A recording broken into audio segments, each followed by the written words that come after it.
Students, हम नए chapter की शुरुआत कर रहे हैं। अगले लेक्चर में हमने गद्य भारतीय संस्कृति में गुरु शिष्य संबंध के बारे में इंट्रोडक्शन, लेखक परिचय हमने और शॉर्ट में इस गद्य की माहिती प्राप्त कर ली है। अब हम इस गद्य को विस्तार से समझेंगे।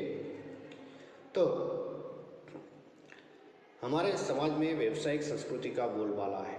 इसी कारण गुरु शिष्य संबंधों में परिवर्तन आ गया है कि आज देखो तो हर एक जगह पर व्यवसायीकरण आ गया है। व्यवसाय एक तरीके से व्यापार हो गया है और इसी कारण गुरु और शिष्य के संबंध में भी परिवर्तन आ गया है। तो पहले गुरु को भगवान के रूप में माना जाता था, लेकिन आज केवल एक व्यक्ति के रूप में ही जो ज्ञान देता है पैसे लेकर। तो ये बहुत बदलाव आ गए शिक्षा के माध्यम में। बहुत सारे टेक्नोलॉजी और अन्य चीज़ों का भी परिवर्तन हो गया है, जिसके कारण गुरु और शिष्य के संबंधों में एक अनोखा परिवर्तन आया है। तो पहले विद्यालय मंदिर के समान माने जाते थे। शिक्षा देना एक आध्यात्मिक अनुष्ठान था, वह परमेश्वर प्राप्ति का एक माध्यम था।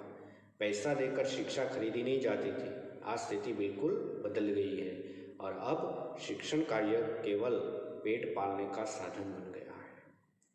तो जो परिवर्तन आया है, तो पहले के समय में विद्यालय यानी कि जो अभ्यास के स्थान थे उसे मंदिर के समान माने जाते थे और शिक्षा देना एक आध्यात्मिक अनुष्ठान, एक तरीके से एक ऐसा व्यवसाय जिसमें गुरु उसे इस जीवन का आध्यात्मिक ज्ञान देता था, एक पुण्य माना जाता था और इसके माध्यम से ईश्वर यानी कि भगवान जो परमेश्वर है उसकी प्राप्ति का एक माध्यम के रूप में यह ज्ञान व विद्यालय में दिया जाता था।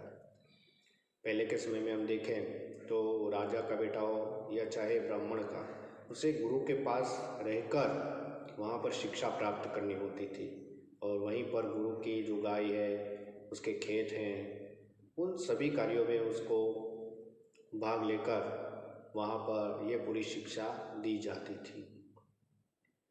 लेकिन आज समय बदल गया है। आज पैसे देकर शिक्षा खरीद सकते हैं, लेकिन पहले के समय में ऐसा नहीं था।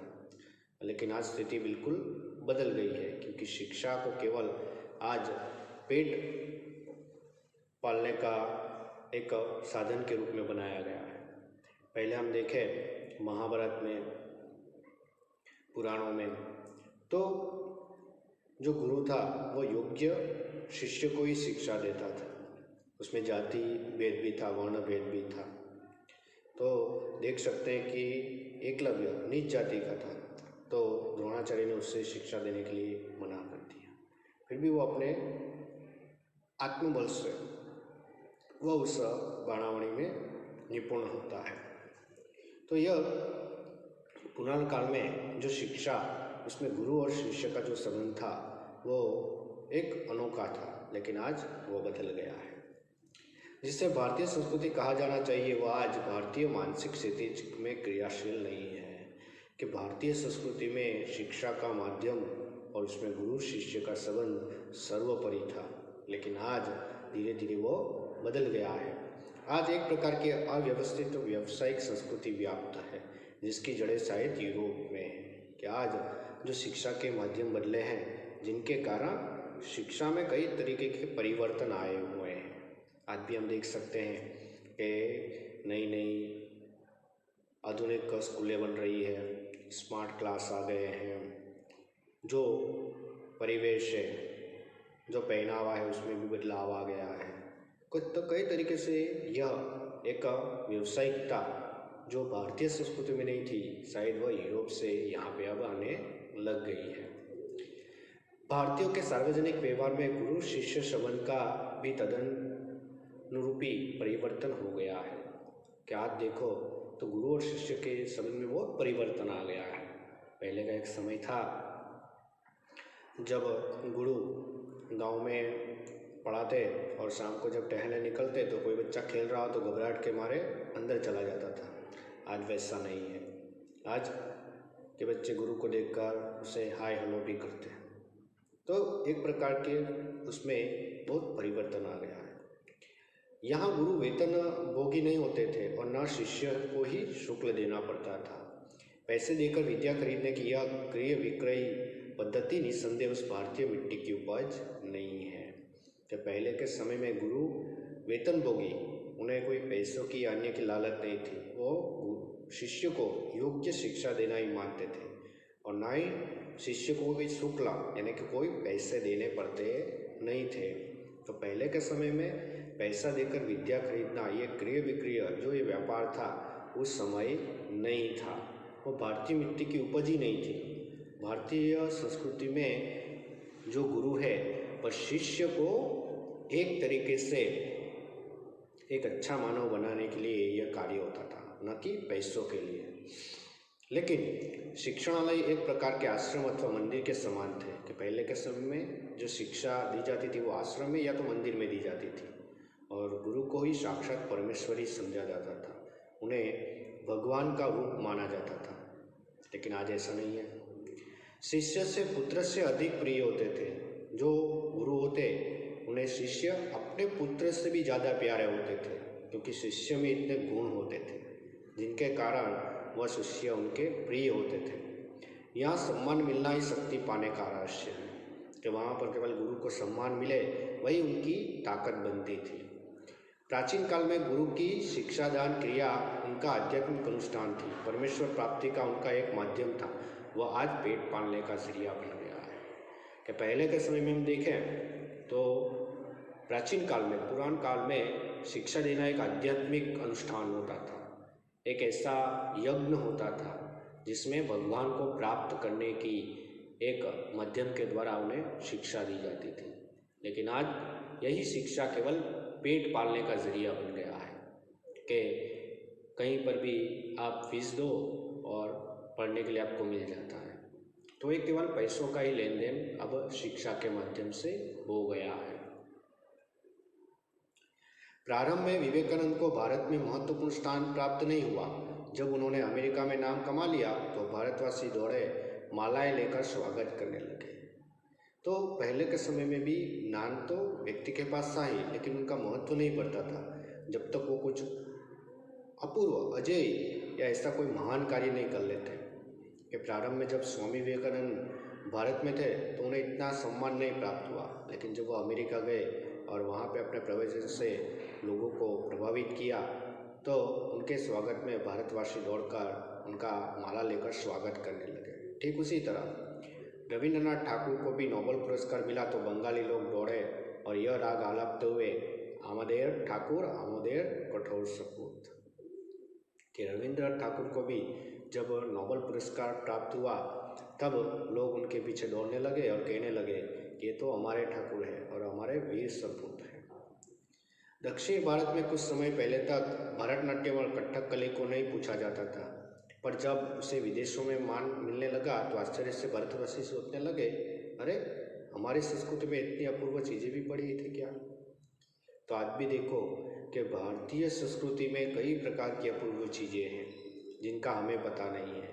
भरतनाट्यम और कथकली ये भारतीय संस्कृति की देन है, लेकिन विदेशों में उन्होंने इस भरतनाट्यम और कथकली को अपनाया। जैसे योग के बारे में अभी कुछ सालों के पहले ही हमें योग की जो चमत्कारिकता और उसके फ़ायदे वो पता लगे, लेकिन विदेशों में तो उसके क्लासेस होते हैं, कई तरीके से वह करवाए जाते हैं। तो वो योग हमारी यहाँ की संस्कृति है।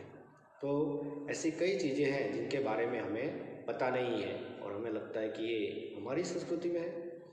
यहाँ के लोगों को अपनी खूबसूरती नज़र नहीं आती, मगर पराये के सौंदर्य को देखकर मोहित हो जाते हैं। कि आज भी देखो हम अपने देश में रहते तो हमारा देश अच्छा नहीं लगता, लेकिन विदेशों में सारी चीज़ें सुविधाएं देखकर हम आकर्षित हो जाते हैं। मोहित यानी कि आकर्षित होना। जिस देश में ज्ञान पाने के लिए मैक्स मुलर ने जीवन भर प्रार्थना की, उसी देश के निवासी आज जर्मनी और विलायत जाना स्वर्ग जाने जैसा अनुभव करता है। ऐसे लोगों को प्राचीन गुरु शिष्य की संबंध की महिमा सुनाना गधे को गणित सिखाने जैसा व्यर्थ प्रयासी हो सकता है। कि आज देखो तो पहले के समय में ज्ञान पाने के लिए मैक्स मुलर जो विदेशी व्यक्ति था वो प्रार्थना करता रहा कि मुझे भारत में आके ज्ञान प्राप्त कर सकूं। लेकिन आज हम देख सकते हैं हमारे यहाँ के लोग जो है यहाँ पे शिक्षा लेते हैं, बाद में जर्मनी, विलायत या अन्य देशों में जाकर वह शिक्षा ग्रहण करने के लिए एक प्रकार से गर्व अनुभव करते हैं। तो ऐसे लोगों के लिए प्राचीन जो पुरान काल के गुरु शिष्य संबंध की अगर महिमा उन्हें सुनाए तो उन्हें ऐसा लगेगा जैसे हम किसी गधे को गणित सिखा रहे हैं, यानी कि जिसको समझ ही नहीं आ रही है उसको हम सिखाने का व्यर्थ प्रयास कर रहे हैं। तो आज परिस्थिति ये हो गई है कि गुरु शिष्य संबंध के बारे में कोई जानना चाहता नहीं है। बस यही कैसे मार्क्स लाने के बाद कैसे अच्छी फिल्में चली जाए, फिर अच्छी जॉब मिल जाए, बस यही। लेकिन जो शिक्षा प्राप्त कर रहे हैं उस शिक्षा से हम इस देश के लिए, अपने लिए और दूसरों के लिए क्या फ़ायदा कर सकते हैं ये पता नहीं लगता है। आज भी हम देखें तो एक तरीके से भारतीय संस्कृति में जो पहले अनुशासन था, जो संस्कार था, सभ्यता थी, धीरे धीरे वो भी अब कम होने लगी है। किस तरह से गुरु को मान सम्मान, माता पिता का मान सम्मान, भाई बहन का मान सम्मान, तो वो एक तरीके से बताता है कि गुरु शिष्य के संबंध को जानने से पहले ये अनुशासन भी होना बहुत ज़रूरी है। तो यहाँ पर एक छोटी सी कहानी दी गई है जिसमें गामा पहलवान के बारे में बताया। तो एक बार सुप्रसिद्ध भारतीय पहलवान गामा मुंबई आया। उन्होंने विश्व के सारे पहलवानों को कुश्ती में चैलेंज दिया। अखबारों में यह समाचार प्रकाशित होते ही एक पारसी पत्रकार ने उत्सुकतावश उनके निकट पहुंचकर उनसे पूछा, साहब, विश्व के किसी भी पहलवान से लड़ने के लिए आप तैयार हैं तो आप अपने अमुक शिष्य से ही लड़कर विजय प्राप्त करके दिखाओ। तो एक बार गामा पहलवान वह मुंबई आया था। उसने विश्व के सारे पहलवानों को कुश्ती में चैलेंज दिया, क्या वो मुझसे लड़ो और मुझे हरा के दिखाओ। और अखबारों में भी इसका समाचार प्रकाशित हुआ। और तभी एक पारसी पत्रकार ने उत्साह में आकर उनके निकट पहुंचकर उनसे एक प्रश्न किया कि साहब, आप विश्व के किसी भी पहलवान को लड़ने के लिए तैयार हैं? उन्होंने कहा कि हाँ। तभी पत्रकार ने कहा कि तो आपके जो शिष्य है उसमें से किसी एक से लड़कर विजय प्राप्त करके दिखाओ ना, या अपने शिष्य से लड़कर आप दिखाओ। गामा आजकल के शिक्षा क्रम में रंगे नहीं थे, इसलिए उन्होंने शब्दों ने हैरान कर दिया। आंखें फाड़कर उस पत्रकार का चेहरा ताकते रह गए। बाद में धीरे से कहा, भाई साहब, मैं हिंदुस्तानी हूँ, हमारा अपना निजी रहन सहन है, शायद इनसे आप परिचित नहीं हैं। तो गामा को जैसे ही प्रश्न हुआ तो उसने कहा, और आश्चर्य हुआ क्योंकि वो तो आजकल के शिक्षा क्रम में रंगे नहीं थे, इसलिए हैरान हो गए। फिर आंखें फाड़कर पत्रकार के चेहरे को देखते रह गए। बाद में धीरे से कहा कि भाई साहब, मैं तो हिंदुस्तानी हूँ और हमारा अपना एक निजी रहन सहन है, शायद आप उससे परिचित नहीं होंगे। तो जो गुरु शिष्य के संबंध में, गुरु और शिष्य के बीच कभी भी एक प्रकार की कंपटीशन वह नहीं होती है, क्योंकि गुरु का स्थान एक ऊपर के रूप में होता है। पहले के समय में जो माता पिता होते थे उनके लिए जो बच्चे थे, तो बच्चों के लिए उनके माता पिता ही भगवान होते थे। उनकी बात को एक बार कही गई तो उसे मान लेते थे। लेकिन आज वो धीरे धीरे बदल गया है। आज के बच्चे माँ बाप को मुंह पर भी बोल देते हैं। उसी तरह गुरु और शिष्य के संबंध में भी वैसा ही हुआ है। गुरु का मान सम्मान आज है, लेकिन उतना नहीं है। आज भी कई बच्चे जो हैं वो गुरु को मुंह पर या तो उनके पीठ पीछे कुछ ना कुछ खराब शब्द बोलते रहते हैं। तो इस तरह से यहाँ पर गामा पहलवान ने जो बताया कि हमारा भी एक अपना निजी रहन सहन है, गुरु और शिष्य के बीच में भी एक संबंध होता है और उससे आप परिचित नहीं हैं, और जिस लड़के का आपने नाम लिया है वो मेरा ही पुत्र के समान है, वो लड़े या मैं लड़ूं, दोनों में से कोई फर्क नहीं है।